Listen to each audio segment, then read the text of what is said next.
Hello बच्चों। तो आज मैं आपको बताऊंगा कि मैंने कौन कौन सी बुक्स फॉलो की फॉर माय नीट प्रिपरेशन। तो देखो, नीट की जर्नी में सबसे मोस्ट इंपॉर्टेंट बुक तो ऑलवेज एनसीईआरटी ही रहेगी। एनसीईआरटी को तो आपको बाय हार्ट डेली बेसिस पे लगातार पढ़ते रहना है, क्योंकि एनसीईआरटी इज लाइक एवरीथिंग।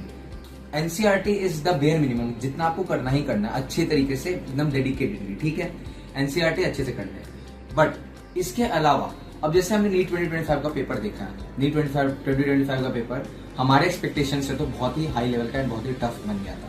तो हमें उस हिसाब से अपने प्रिपरेशन को शेप देनी है। तो अब फिजिक्स की बात करते हैं हम लोग। तो फिजिक्स में हम जानते हैं कि सबसे इंपॉर्टेंट होता है कंसेप्ट्स, एंड कंसेप्ट्स के लिए मैं पर्सनली यूज करता था एच सी वर्मा की बुक, क्योंकि एच सी वर्मा की बुक जो होती है ना, उसमें कंसेप्चुअल क्वेश्चंस बहुत अच्छे होते थे। तो आपको ये समझ में आता था कि किसी कंसेप्ट को क्वेश्चन में कैसे अप्लाई करते हैं, and that is very important for physics. बाकी इसके अलावा केमिस्ट्री की बात करो तो केमिस्ट्री में देखिए मेनली तो एनसीईआरटी मतलब इंपॉर्टेंट होती है। लाइक ऑर्गेनिक इनऑर्गेनिक में आपको एनसीईआरटी के लाइंस अच्छे से रटे होने चाहिए, रिएक्शंस अच्छे से पता होने चाहिए।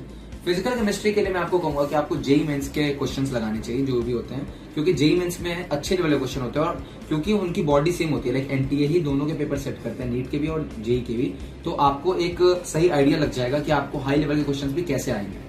ठीक है, एंड इसके अलावा बायोलॉजी, तो बायोलॉजी में आपको कुछ भी एक्स्ट्रा करने की जरूरत नहीं है। आप एनसीईआरटी लगातार पढ़िए, उससे डेली बेसिस पे पढ़िए, जितनी ज्यादा हो सके उतनी ज्यादा इन्फॉर्मेशन गैदर करिए। एनसीईआरटी के अंदर से साइंटिस्ट वाले सेक्शन से, अलग अलग सेक्शन से आप ढूंढिए एंड उसे पढ़िए। एंड इसके अलावा आपका जो भी कोचिंग के मॉड्यूल्स है उससे आप अच्छे से पढ़िए।